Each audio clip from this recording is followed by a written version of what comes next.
So I guess this is a little bit official, isn't it? What? This is a little bit official. I don't know. It is official. Kind of feels that way. Yeah, you want to. So you doing the heavy lifting here, or am I doing the heavy lifting? What are we doing here? I made some notes because you did? scaring the heck out of me here. Well, first of all, before you get going, I want to thank you for having me. Everyone here at Erico Motorsports. It's been a lot of fun. Sorry, I'm not talking that loud here today. So I've reached my word capita for the week.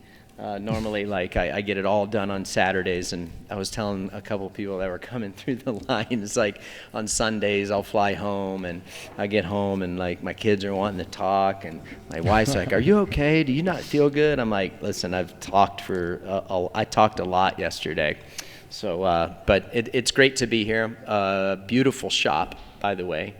Everything. I love the design of it, the feel of it, and thank you to all the fans for coming here. It's been a lot of fun today, and glad that we could fit it in and work it in our travel schedule. So yeah, it's been fun. I like the intimate setting, and we ripped off the autographs for all of you guys. Some of y'all had some individual pieces that I was able to sign, so that was a lot of fun as well. And so I'm here for you guys. Answer some questions, tell some stories. I'm going to listen to your questions that you have for me, John, and perfect. Roll on. And so, first off, I want to welcome everybody here. Welcome to Denver. Yeah. Welcome to Erico Motorsports. This is a special day for us, for sure. On our 31st anniversary. Yeah, congratulations. Thank you very much. On the day? On the day. Wow. May 5th, 1993. 1993. Yeah, crazy. Thank you. Some of you guys probably weren't born yet in 1993, but I can remember where I was in 1993. Do some of you remember where you were in 1993? I do. There you go. Well, I know you know where you were in 1993. Happy anniversary. That's 31st. That's amazing. 31st. Especially thank you very much. To be in the business that's long. You're doing something right. Well, it's beautiful. Beautiful. Not saying I can't. And I know you know that. That's right. And I also want to say, just really quick, we have been kind of building out this neighborhood and this block. Mostly, we call it Octane Alley, as kind of a moto block. And I think everybody looks like they've eaten pretty well this morning. Revit has moved their U.S. headquarters right across the street from us, and Revit brought donuts for everybody this morning, and thank you very much, Revit. All right. Thanks, Revit. And you got to go check out their new flagship showroom right across the street, because they have all of their top gear, and they've got a beautiful showroom that they built. And then also we're really happy to have Revzilla next door to us. And who here in the crowd has ever heard the word Revzilla before?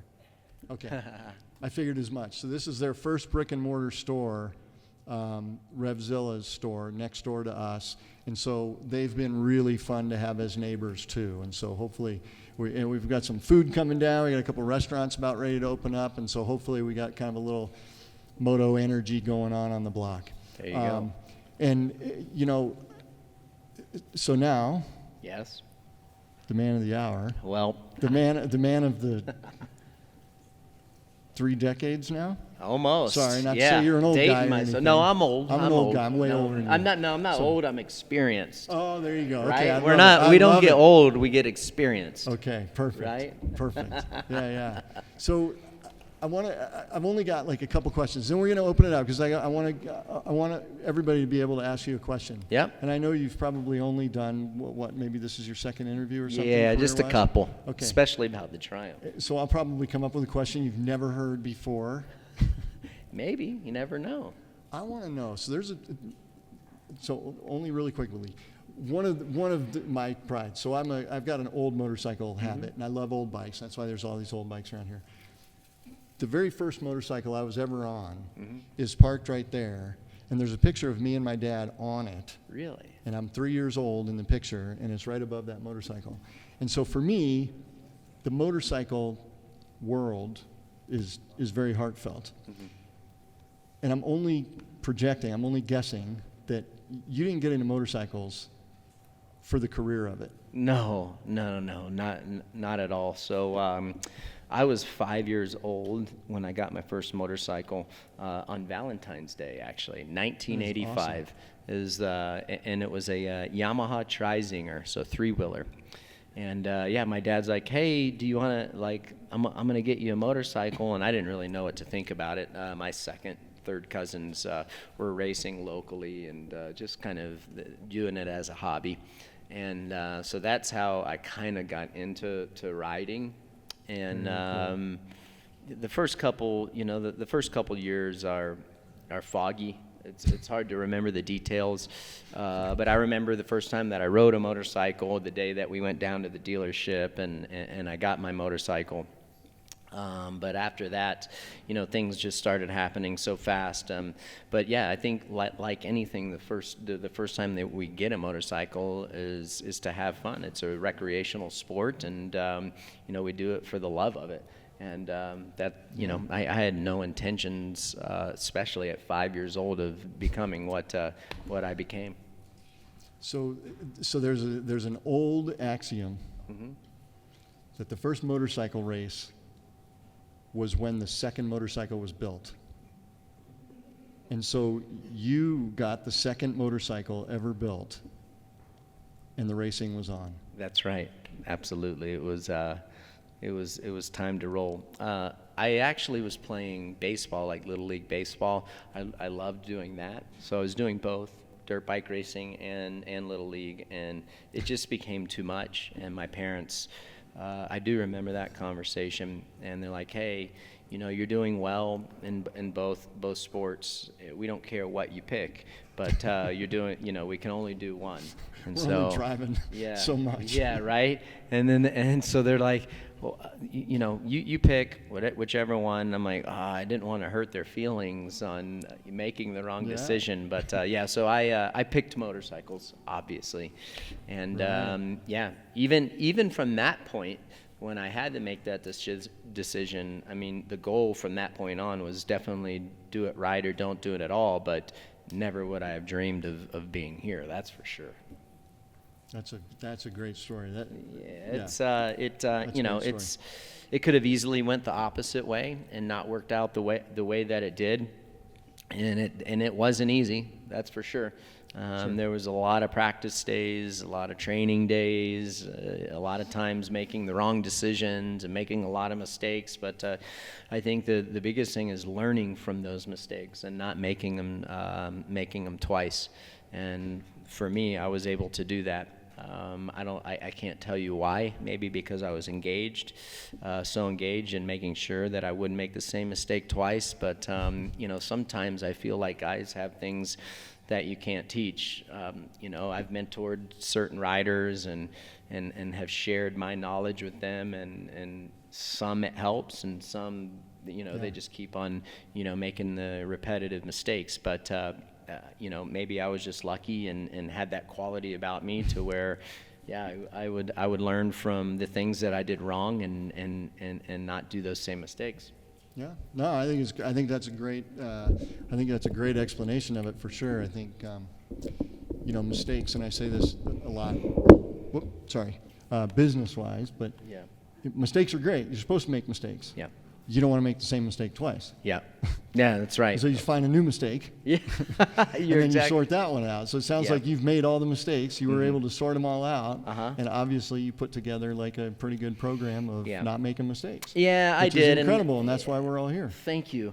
It was, my mom played a huge role in my racing career, and just her holding me accountable for everything that I did, all my moves and things that I did on the motorcycle.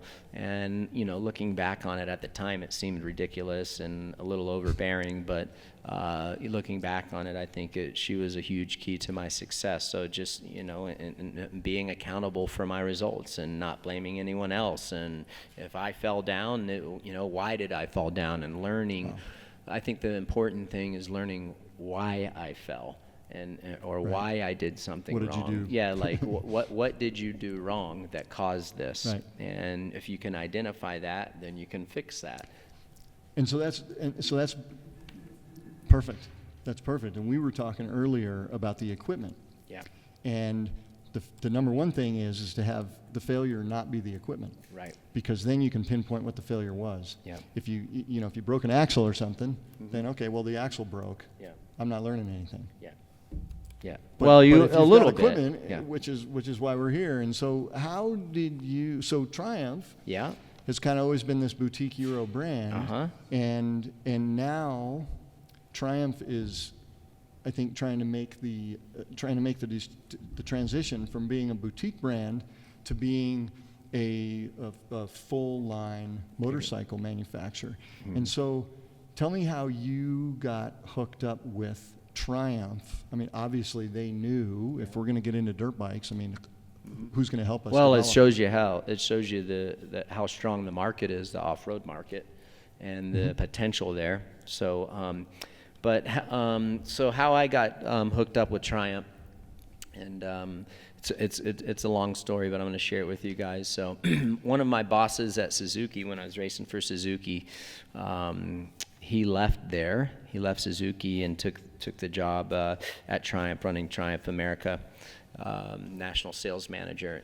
Great person, great people person, and just very honest and supportive, and believes in the program, believes in the people that he works with. And so anyhow, as he left Suzuki, we still kept in contact, myself and JH. One thing led to another. He knew, because of being at Suzuki for so long, and us keeping in communication with him, he knew that my time with Suzuki was coming to the end of the road, not because of any ill will or how the relationship, if it was souring. I mean, everything was okay. We left on great terms. There's never been, whether it's Kawasaki, Honda, or Suzuki, I never left those manufacturers in a bad way. Everything was fair, and just certain circumstances which led me to depart.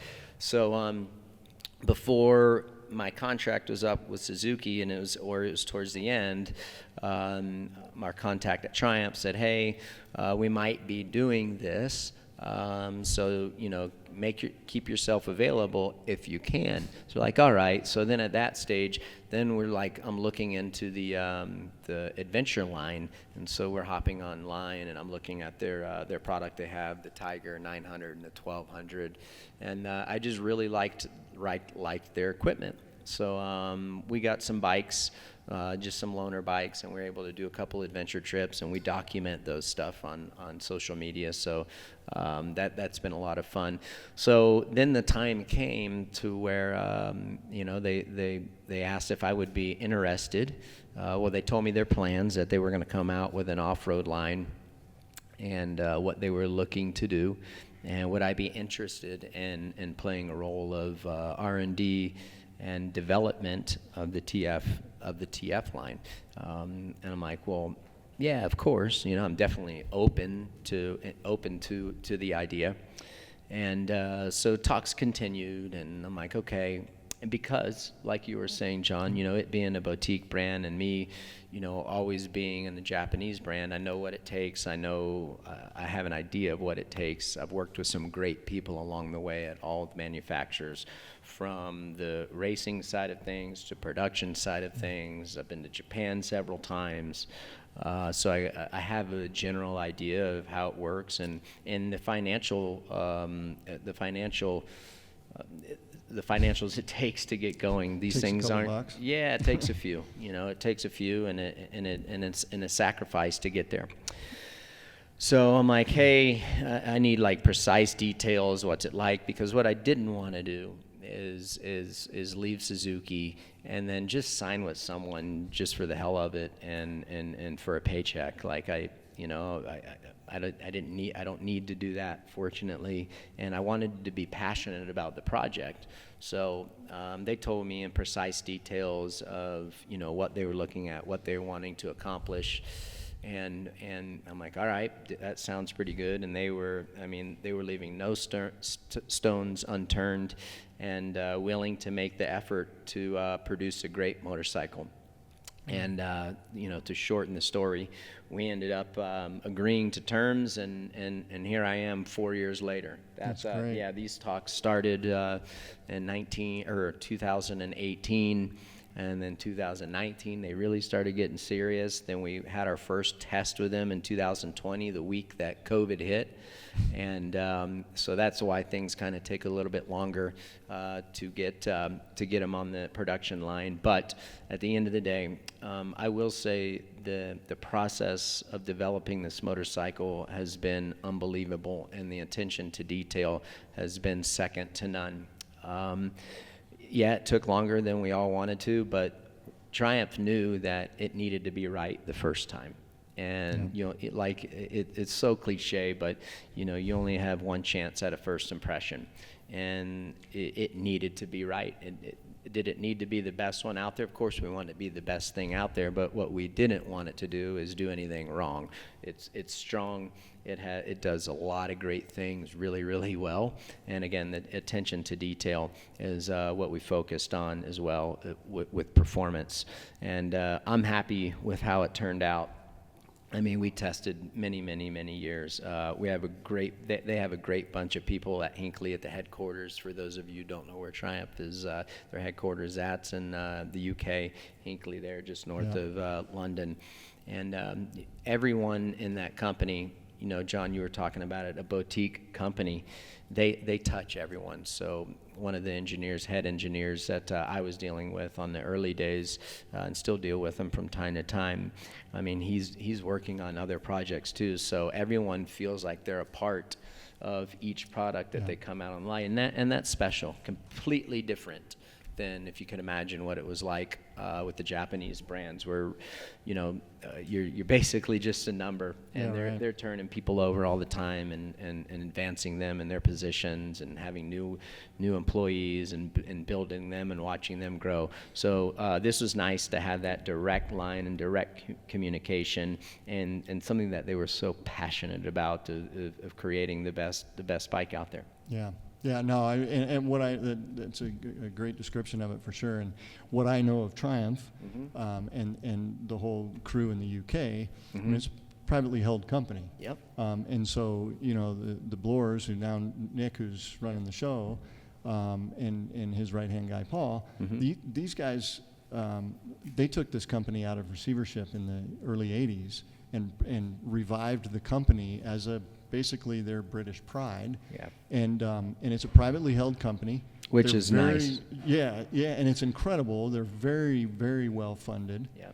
And their attitude is that this is their flag that they're representing.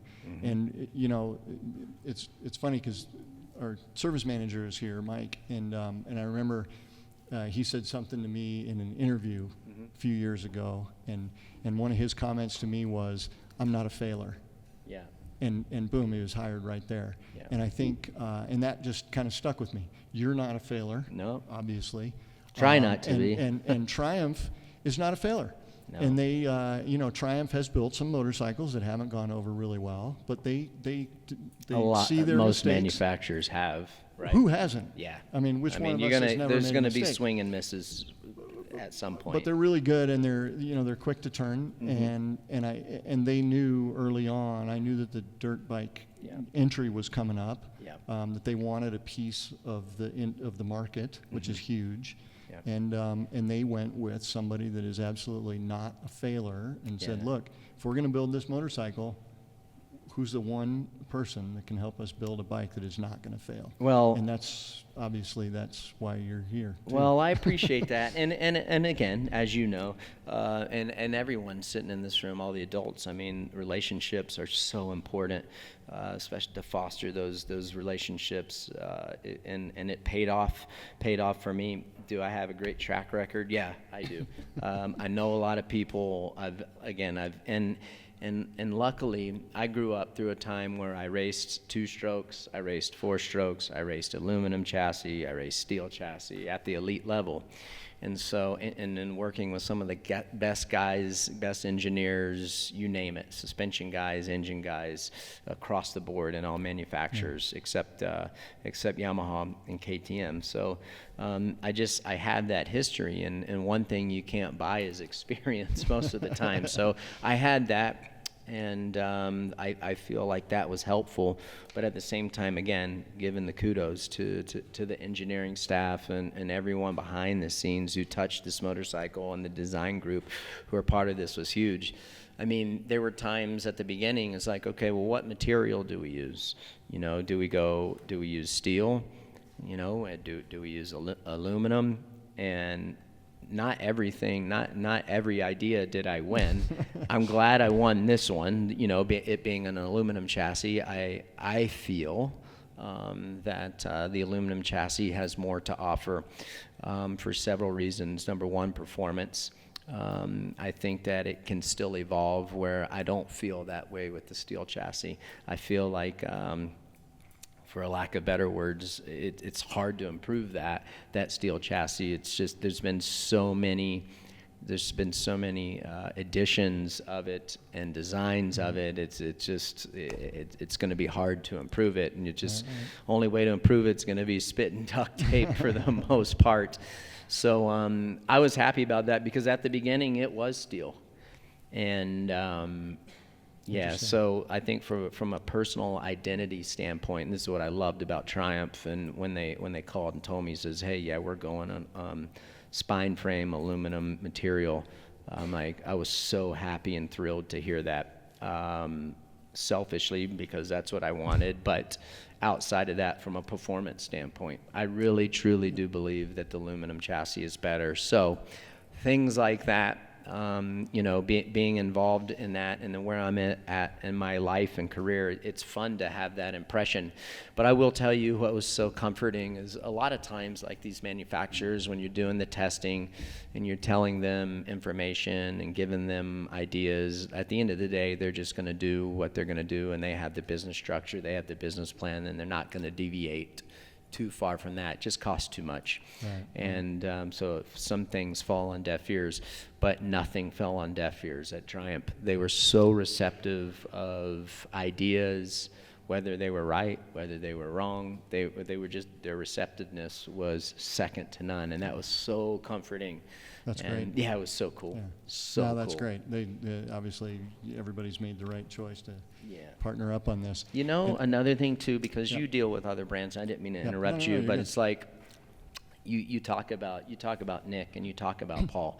I mean, so you got the CEO and the CFO and all these people. I've talked to those guys more times than I have ever talked to any of the top bosses at Suzuki, Honda, Kawasaki. Sure. And you know, to have that direct communication is huge, as you know. Yeah, you can feel the passion in that brand, exactly. For sure. So that's what it was. You know, that's what it was for me. It wasn't. You know, it was more, it wasn't about a paycheck. It was about the pride and the project, and something that I never done before, and something that I wanted to be a part of, building something from the ground up and having a small say in things. Sure. No, that's great. That's great. Yeah. I would imagine that there might be one or two a few questions out there. Yeah, I'm ready to hear what you guys got for me. Yeah. That's very interesting. Obviously, you raced many times, just racing for fun. At some point in your career, something happened that would trigger something that you realized that would be what you are now. What was that trigger? So Richard asked me, like, at what stage in my career, or what moment was it in my career where I had that trigger of like, okay, I figured it out. And honestly, like when we first started talking, John and I, at the beginning of this interview, I can't really remember what that moment was in my amateur days that got me to the professional level. But what I can tell you is, like, I'll give you an example of what those moments were for me at my professional level. And I go back to 2001, racing Jeremy McGrath at Anaheim, and everyone's, talks about the time that I let him go back by, and he ended up winning. That was one of the races where I remember following him and just thinking to myself, because it was relatively easy, and I could see like he was getting tired, and I was only riding probably 80-85%. That was a moment, that was a trigger moment for me at the pinnacle of the sport, where I'm like, okay, finally I got it. So that was one of the moments, trigger moments for me at the pinnacle. Oh, there you go. We're gonna have to yell it out. What's your favorite venue to race Supercross in? Ooh. Your favorite Favorite Supercross venue? So that's a great question. I have several favorite venues. I loved racing at Bank One Ballpark in Phoenix, Atlanta. The Atlanta Georgia Dome was always a fun one. Daytona International Speedway, I loved racing there. St. Louis was always fun. I would say those were probably my funnest Supercross venues. And they bring in almost 400 dump trucks Yeah, of 400 dirt to every single event. Yep. And it's sourced locally? Yep, sourced locally. All of it's sourced locally. They store the dirt over the year, so they don't have to get new dirt each year. And that dirt's used anywhere from 8 to 10 years in a row. And again, they store it and it's covered up. Wow, So, yeah. that's amazing. Yeah. Another question? So I have a question. I know you competed in more than just Supercross and trucks, X Games stuff. What's your favorite? NASCAR for sure is my favorite, without a doubt. Yeah, I enjoyed that. I enjoyed that time. It was just, you still got that competitiveness, and sometimes if you didn't perform well, it wasn't just because of you. It's just like, okay, well, you got what you got today. Your equipment is only worth an 8th place. So, but it was new. And again, you could just get that competitive itch, but it was a lot safer. So yeah, that was probably my favorite form of racing for sure, of all of it. Yeah, good question. Yeah, so we were just watching Washugal 06 back here, where Uh-huh. you get the front end loose off the big Yeah. roller and toss it away. So what was going through your mind with that? And secondly, all I hear about is how everybody raves about the chassis of the new 250. What was the main focus with that, and who helped develop that the most? Okay, so Washugal, that moment, yeah, I was super mad at myself because it was fairly deep into the race, and I'd just gotten to the point where I had kind of wore Bubba out, and he was tired, and I made the pass, and I was starting to bridge a gap, and I gotten him past the breaking point, so I'm like, all right, and then once you get a rider towards the breaking point, you can start to pull away, and it becomes a bit easier, and it's just the race, you pretty much have it in the bag unless you do something stupid like I did. But yeah, I was mad at myself because I did all the hard work, and the easier part was right in front of me, and so yeah, I was mad about that I made a silly mistake like that after I'd put in all the work to get to where I was just for that one moto. For this 250 right here, I think for me, and Ivan Tedesco was a huge part of this development of this chassis. So you guys know Ivan Tedesco, multi-time 250 regional supercross champion, 250 outdoor champion. We were teammates at Suzuki. We formed a great bond and relationship, and he did a lot of our testing when Kerry Hart and I had RCH. And he just, like me, he's been around the block a time or two. He knows a lot about these motorcycles, what works, what doesn't work. He was testing for the Pro Circuit Kawasaki race team, so he kind of had a reference point. But what we were going for was something that was good at high speeds, but also something that was good at low speeds, so the general consumer on a Sunday who don't ride the speeds that the professionals run, that it was compliant enough when I say compliant enough, that the chassis had enough flex and, you know, it wasn't super rigid. So there was a balance there. And again, when I talk about balance, having the right, you know, balance ratio from front to rear. So there was a lot of things that went into the chassis and really like fine tuning it and making sure that it didn't have those sharp razor edge like feels to it. So that was kind of our main focus, and getting it again to have the hold up and stiffness that it needed for the professionals, but also soft and compliant enough for the weekend rider who doesn't carry the speeds as a professional. And that's a tough balance. It's a tough balance because you know, if you get it right for the weekend rider, a lot of times it's not always going to be great for the people that are buying the motorcycles, so or the guys that are racing pro. So that's what we had in mind, and I feel like we accomplished that based on the shootout that we had, or the press launch that we had in at Gatorback Cycle Park back in March. And I was blown away at just the comments and how stoked everyone was on the bike. Nice. You got a young man with a question. Yeah, right little back guy. there. My favorite bike that I ever rode? Well, I've ridden a lot of motorcycles, and I'm going to start by year. So like 1997, my KX 125 was good. My 1998 KX 125 was good. The 99 was no good. My 2001 KX 250 was good. My 2002 CR 250 was good. My 2004 CRF 450 is probably one of my favorite bikes up until this TF here.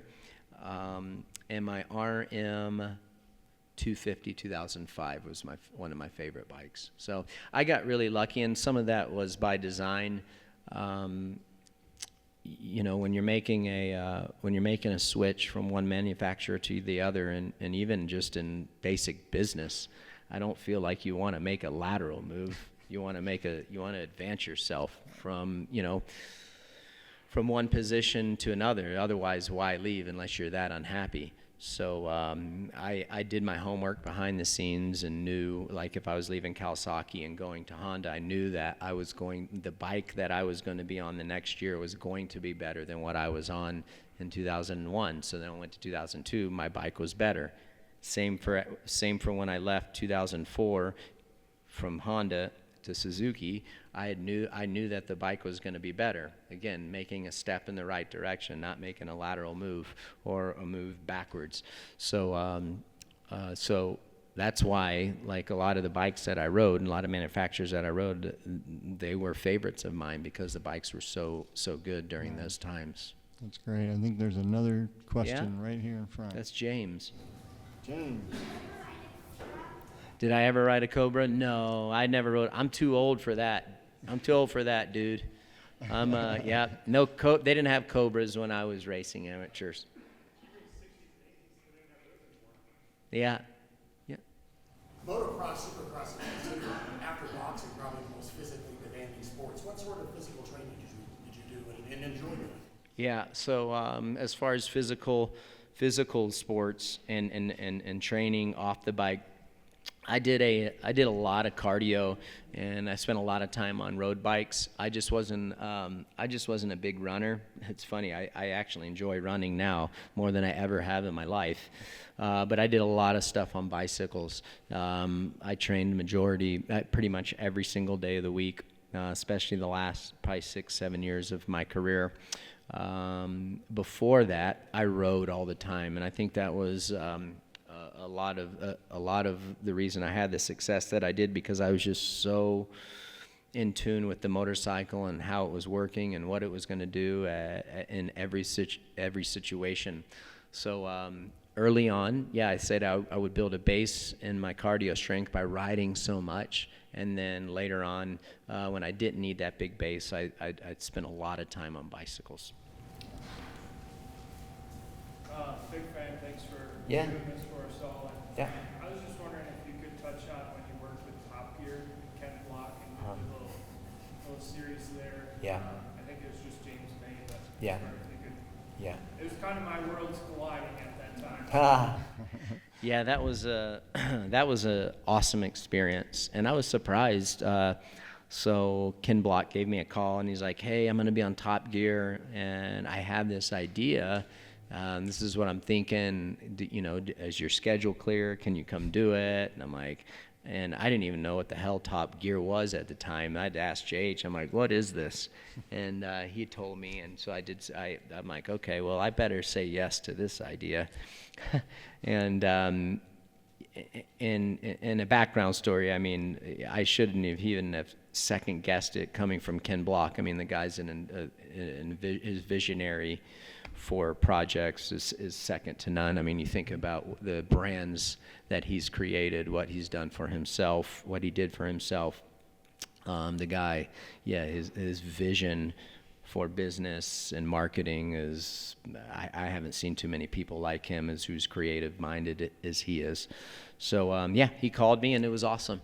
It was a long day. I'll tell you that. It was a really long day. I mean, there's so many moving parts, and the big airship coming by and making sure the timing was right.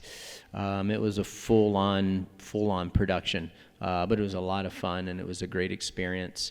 And I wish that I would have known more about Top Gear at the time when I filmed it with Ken, just because I could have appreciated it more at the time, rather than just like, what am I doing over here? So, but that was looking back on my career, that was a cool experience outside of racing. That's great. Yeah, that was fun. What? Oh, well, go. Right here. Question back here. Yep. Who was your worst and your worst and your best person you raced with? Uh-huh. Worst, Competitors. best. Yeah. I mean, luckily for me, I got to race some of the best guys to ever do it, right? So Jeremy was awesome. Steve Lamson was awesome. Kevin Windham was awesome. All those guys were great because you could race them hard, and you never had to worry about them doing anything other than racing you, and you never had to worry about a cheap shot from them. I'd rather not mention the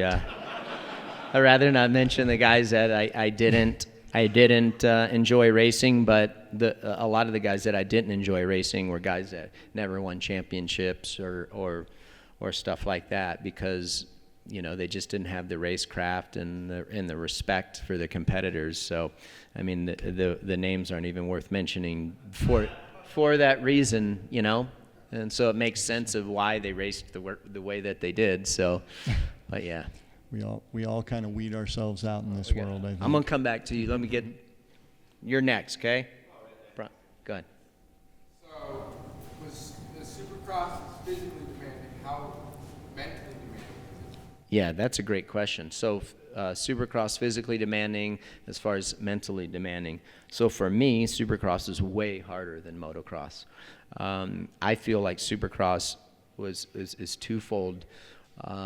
It's both. It's more mentally demanding, at least for me, and more physically demanding. I had to work at Supercross much harder than I had to work at moto. I had to work at Supercross much more harder than I had to work at motocross, because it was just hard for me. I didn't have that fast twitch muscle. Like, I was like more of a, just kind of a steady guy more than a sprint guy. So it took a lot more effort to do well. And in Supercross, the speeds might not be as fast as they are in motocross, but things are coming at you a lot faster, and the margin of error are a lot greater in Supercross. So I feel that it takes way more mental strength for Supercross than it does motocross. That's a good question. What about you, buddy? What was your favorite year in Supercross? My favorite year in Supercross, probably 2001. Oh, 1998 was fun.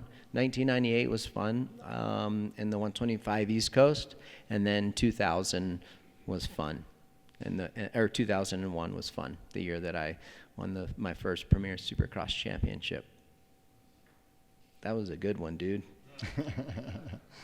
Yeah, obviously all of us that race would be crashes and injuries. Aside from the physical side of it, can you talk through your mental process when you're going through injuries and recovery? Yeah, the mental side is so tough. I think, you know, like I wasn't like, I didn't think about things a lot, so I think that helped me. You know, I didn't dwell on things. If I made a mistake, dude, it's on to the next. Okay, I can't change the past. All I can do is fix what I did wrong. So I didn't beat myself up a lot. Now there were some tough years for sure, like '99, 2000 when I was racing 250 Supercross. But I never really believed that I couldn't get to where I could that I ended up. So I think the thought process is, you know, not overthinking it. You know, I think a lot of times some guys, you know, they make it more complicated than it really is. And maybe their expectations aren't realistic also. And so I think, you know, that plays mind games with themselves. But it, you know, for me it was pretty simple. So I don't know that I would be a fair person to ask that question, just because, again, I'm not a super deep thinker, and I just go out there and do my best. And as long as you do your best, that's all you can do. And if your best is fifth, your best is fifth. I mean, it's really, in my mind, that simple. You know, you go out, you worry about yourself, and don't worry about anything else. And you control what you can control, and the rest is going to take care of itself. So the mental side of things is huge in anything, whether it's personal life, whether it's sports. But I think if you do your best to not let things bother you and dwell on things, and you focus on yourself and not worry about what everyone else is doing, I think that can help.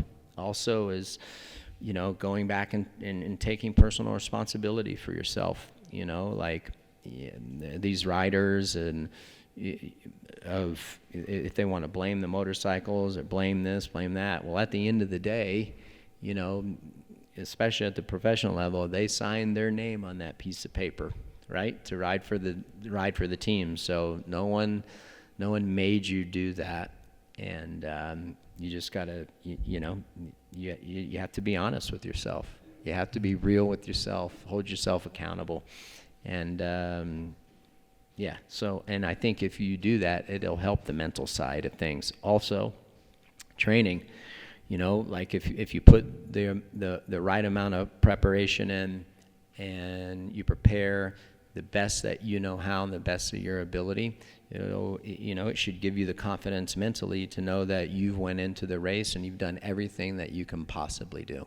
And again, being realistic with the expectations. If I'm only good for a fifth, I can't expect myself to go out there and be better than that. It's just, I'm setting myself up for failure if I'm not being realistic with my expectations. That's beautiful. I mean, that really is beautiful. And I think I'm just going to say, I know that you have kids, and you must be raising two of the most incredible humans out there with that kind of an attitude, because the whole personal responsibility side, the whole go out there and do your thing. You make a mistake, you realize what you did, you fix your mistake, you don't make the same mistake again. Yeah. Take responsibility for what you're doing. You can't blame it on the machine. You can't blame it on your partners. Exactly. You're doing your thing, and it's just, I mean, we can all live our lives that way, and it's beautiful. And I thank you for being able to verbalize that. It's just incredible. Yeah, I mean, champion, dude, right I see it in sports all the time. Obviously, you know, I think I'm not around traditional sports much anymore. My kids don't do traditional sports, so I'm not in that. I only hear stories, but you know, I can speak on personal experience watching it happen in front of my eyes, and I watch it happen in front of, you know, at the professional level with moto dads, you know, like still hovering over their professional sons, and it's like, you expect them to do this, and that they're just not physically capable of doing that. So you can't be mad at them if they don't win. You know, like it's just that they can't do that. So they don't have a realistic expectation. But the same with my kids. Like, you know, my expectations for my son are completely different than my expectations for my daughter. and my son he has a really good hold on realistic expectations, where my daughter has a lot of motivation, and sometimes I have to try to explain to her about realistic expectations, and you're not just going to go out and run a half marathon under 2 hours. You just started running, and I know you want to, and I appreciate your motivation to do that, but don't even think you can, because you physically can't do it yet. Now it's just going to take some time to do that. So I think I personally believe, like, if I'm going to coach a rider, we're working hard on realistic expectations. Right. Why set yourself up for failure right out of the bat? And that's a tough pill for people to swallow.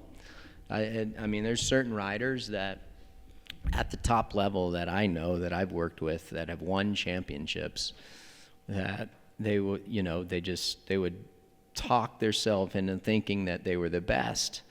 And I would just sit there and listen to them talk, and I'm like, man, that's a slippery slope. And then, of course, they'd go to the race, and they would get beat, and they'd just be devastated.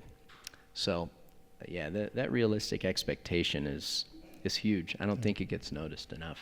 I think that, just as human beings in general, one of our biggest flaws is that we're harder on ourselves than anybody else is on us, and that's what seems to hold a lot of people back, is beating themselves up too much and spending all of that energy on why things are wrong.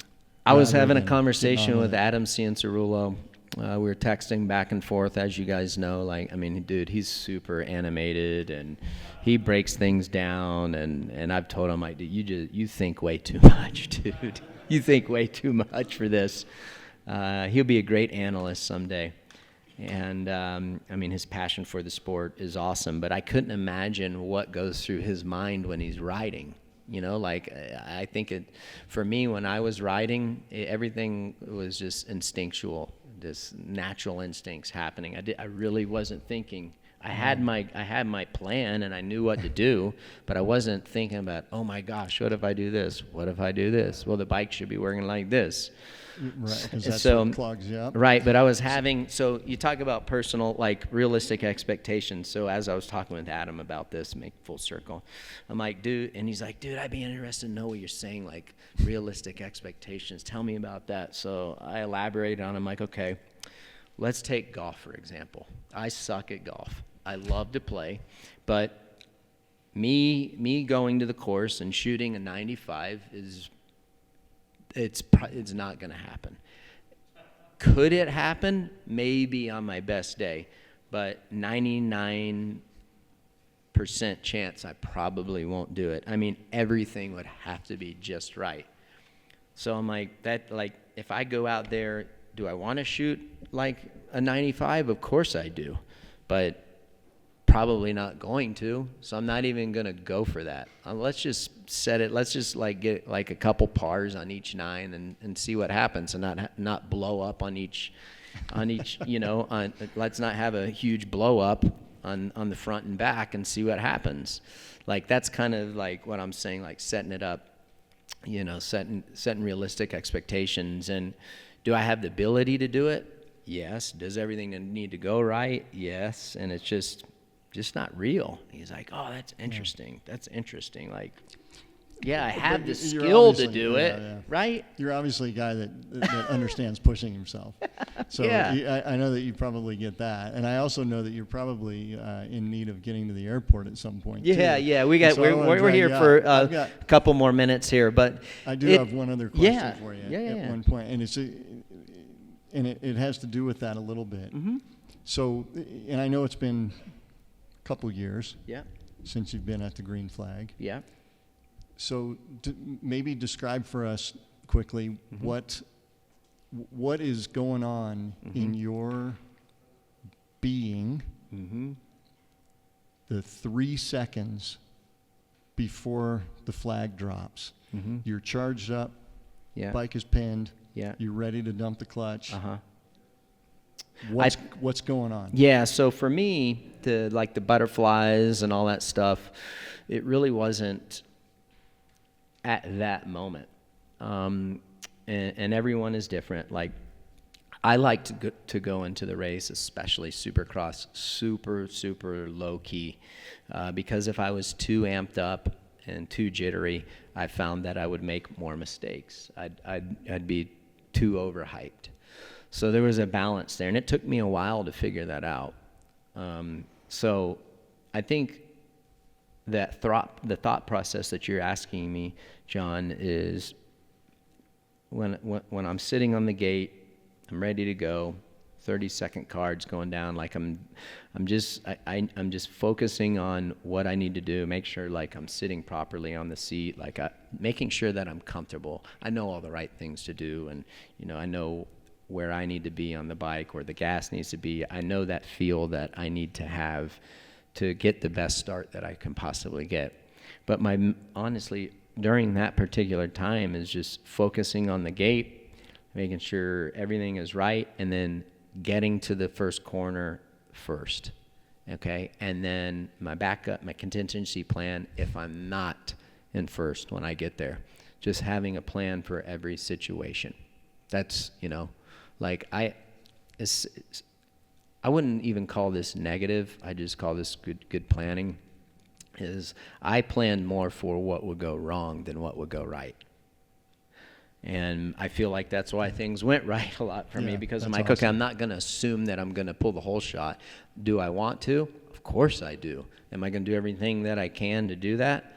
Absolutely. But I'm not going to assume it, because the guys that the guys that I'm racing against are the best in the business, and I could easily make a mistake, and my reaction time might be a little bit slower. So I always had a plan for, okay, what if I don't get the whole shot? Then this is going to be my game plan. Yeah. That's what was running through my mind. Is like, okay, I know exactly what I do. If I don't get a good jump here, I'll be able to sneak around the inside of the corner, come out at least fifth. If I can come out at least fifth, boom, I have a good chance to win. And like, if I get the whole shot, then even better. So that's awesome. That's the like role playing it. That's what I was thinking.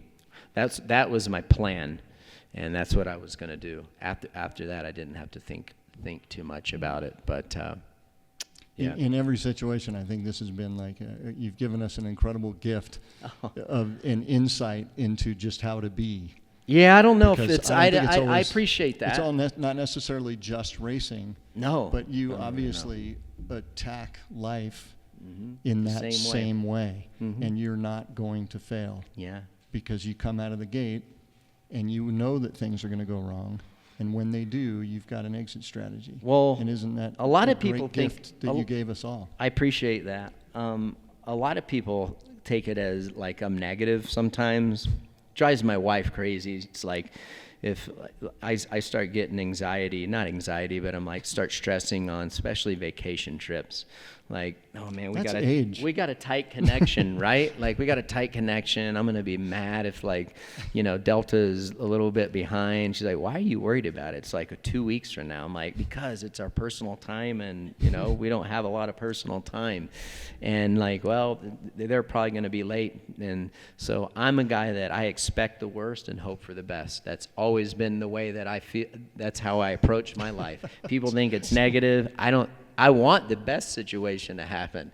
But, if I go into a race or I go into a weekend where the weather's going to be crappy and I've already conditioned myself to just, hey, it's probably not going to be that great this weekend, then when I get there, I'm not bummed.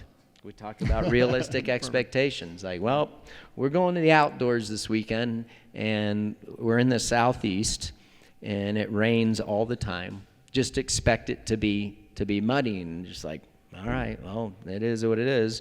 And then if I'm hoping that it, if it's not muddy, then I'm like, yes. Then I'm like pumped, right? And if it's muddy for you, it's muddy for everybody. Yeah, but that's how I'm not quite as gnarly as that anymore since I don't race, because the older you get, the less you have to worry about stuff like that, and there's way less variables. But yeah. Expect the worst and hope for the best. That's awesome. Right? It's like, thank you so much for sharing that with us. No, like it's really great to get a true champion's insight on life beyond racing. Right. Because racing is, I think racing is a great metaphor for life. And obviously you've done racing better than the rest. And you've shown us that you bring that into life as well, which is beautiful. You know what, So- I share some with you guys is like, I don't, like racing for me, I was very fortunate at a young age. I was successful my whole life for the most part. No rhyme or reason, right? I can't tell you why. My parents didn't ride motorcycles. They had no history of riding motorcycles. I was just able to ride one of these things fast. But like, so everyone says, man, that's unbelievable, the career you had. I'm like, yeah, it was. But it kind of sucks because I was always expected to do this at a young age. And it's like, okay, good job, you won. You know, like, that's what you're supposed to do. It's like, you did good today. That's why you're racing. Hey, that was good. You didn't dab your foot in the corner. That's a little extra better job you did this weekend. But so I'm always like in my life now thinking like, yeah, my accomplishments were good here, but this is what I was expected to do. That's why I'm bummed that like in NASCAR, everyone always says like I wish I would have done better there because I was never expected to do well in that. And I feel like that's where I'm at. Like I'm always kind of like searching around like, man, I want to do something that I wasn't expected to do. That's golf. Yep. I mean, that's what I'm saying. JH keeps lining me up with all these work. I keep saying like, all right, dude, I'm taking a step back this year. But it just I just like to work, I guess. Right? It's great. That's it's right. It's great. Yeah. Perfect life lesson. Yeah. Before we wrap up, I want to thank Ricky for taking time to come here. Yeah. Thanks. This wouldn't have happened if it wasn't for my friend John. John Beldock put this together, and I'm sure with Richard's help, we'll try to know better. But I want to give recognition to not only Ricky, but to John for putting this together. Yeah. Thank you. John's been a great host. Everybody here, it's been fun. It's been fun. Sorry, I'm like not overly like I've had a great time here. I'm sorry, I'm like not talking louder and speaking louder, but yeah, it's been a lot of fun. I think the older we get, the more you appreciate things. At least I do. So I enjoy doing this stuff. I enjoy doing it. It's fun to be a part of Triumph and see this creation and finally see it in the dealers. It's been a long time coming. It's special. It's a special motorcycle with such an iconic brand, and you know, they've had a lot of success. Do we always want to be better on the track? Of course we do. But you take all the circumstances, right, and you really look at what they have achieved. It's pretty incredible. I go back to the MXGP team in Europe. I mean, those guys over there are getting personal bests. They're doing better than they ever have. They're two riders, and they're creating some milestones for themselves, and that's a lot of that is because how great the machine is. And I think a lot of people are going to enjoy this bike, the 450 as well. It's only going to complement how this chassis works, and I'm excited for that. Great. Yeah, we're excited to see the rest of the line too. I know it's a slow burn. It is. But Listen, thank that's you for doing what you out of did. my wheelhouse. I mean, yeah, I wanted it yesterday, you know, but it's finally here. It's real. That's awesome. But yeah, thank you so much thank for you being guys. here. Yeah, thanks for coming and spending time. One more before we go. Yeah. Just get one rental car story before you go. Oh, what? One rental car. Real. A rental car story? Like a Days of Thunder rental car story? Okay. So one time, I was at the Honda test track in Corona, and if you thought I was going to tell another one, I have so many rental car stories. You can't do that now because there's airbags on cars, right? And video cameras. Yeah, they wouldn't be fun. Rental car stuff, you can't play with those anymore. But we're at the Honda test track. We're at the Supercross track in Corona, and they had some Honda engineers in town, and they had their rental cars over to the side, and I don't know, they were doing something to my bike or whatever, and it was going to be like a 45-minute to an hour change, and So we're sitting there, and we're off like 25 yards away, and I take a inner tube from the tire, the rear tire, and I cut it in half, and I zip tie it to the exhaust of the rental car, okay? And then I tie the other end up in a knot, and I stuff it up into the rear bumper of the Japanese engineer's rental car, okay? And so, It's not kind of an attempted homicide thing, though. No. So, didn't tell them. It's, so as they're leaving, like I'm stopping them as they're leaving and like waiting for this thing to, like inflate and inflate and inflate. And so I'm like, I stop them at the door and I'm like talking to them. And as I'm talking to them, I'm leaving the car and I'm like looking in the rear bumper and they're like talking, just broken English, whatever. And anyhow, as I see this thing starting to inflate, okay, I can see the rear bumper starting to bulge out. And I'm like, all right, see you later, because I knew it was going to blow. They get probably, I don't know, from here to that roll-up door over there, and the thing just blows up. Boom! Blew the bumper off the rental car. Everything. They throw the car in park. They get running out, right? They come running out, scared them to death. Meanwhile, all of us gringos are over here like laughing, ha ha ha. And it's funny. So that's my best rental car story. It sucks because after that day, every time before they were leaving, like we were there for like 3 more days testing, and they would be looking under the car, inspecting the cars before they would leave. It was so good. So that's probably, nobody ever found out who did it. One time, we were at Loretta Lynn's, and there's a dead deer on the side of the road, and I put a dead deer on the top of a friend of mine's rental car.